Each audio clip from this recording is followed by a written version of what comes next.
Today, I'm going to be talking about some of the lessons I've learned from one of my favorite stories in the Bible. Lessons I've learned from the daughters of Zelophedad. Okay, let's talk about it. So, the story of the daughters of Zelophehad, I hope I'm saying that correctly, is actually found in Numbers 27. So there's this man in the Bible who had 5 daughters and he passed away. Now, the rules of that time was if a man had daughters and did not have any sons, his inheritance would pass on to a male relative. Now, Zelophedad, as I said, did not have any sons. He had 5 girls. And so they approached Moses and they're like, our father did not have sons. He had the 5 of us girls, and we're going to ask you to approach God and ask that his inheritance would pass to us. Now, I want you to understand how bold that request was, because it went against the protocol, the laws, and the rules at that time. Yet these girls came to Moses asking him to approach God on their behalf so that the protocol, the rules, and the laws could be changed. So Moses did. He approached God on these girls' behalf, and guess what? God said yes. How amazing it is that. What if they didn't ask? What if they didn't have the boldness? What if, right? But because they did, God said yes. God was like, you know what? These girls are right. Their inheritance, their father's inheritance will go to them. And going forward, if a man does not have any sons, his inheritance will go to his daughters. So not only did their boldness change the rules for them, it changed the rules for women after them. And there's so much that we can take from that story as women of God.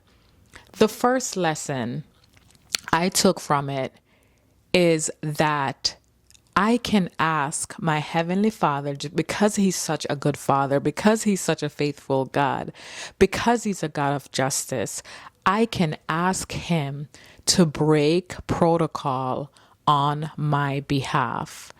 I can ask Him to grant favor despite the rules. And if I'm asking in God's will, and if it's His will, and if it's in right standing with Him, He will grant my request.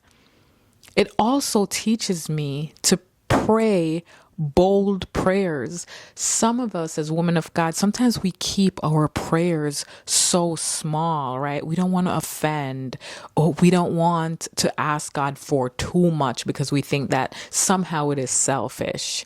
But this story teaches that we can pray bold, big prayers to our Heavenly Father. We can, as the word says, approach the throne of grace boldly because of what Jesus did on the cross, because He died for us, because He rose again. We can boldly approach the throne of grace. So that's lesson number 2.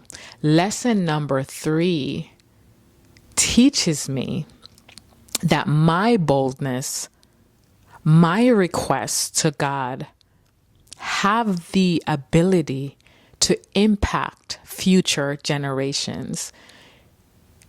So when I'm praying bold prayers, I can think about future generations who will be affected because I had the courage to pray bold prayers. One of my favorite stories in the New Testament is where you find that Jesus said, listen, I take care of the sparrows, and you, my people, are worth more than the sparrows. How much less will I take care of you?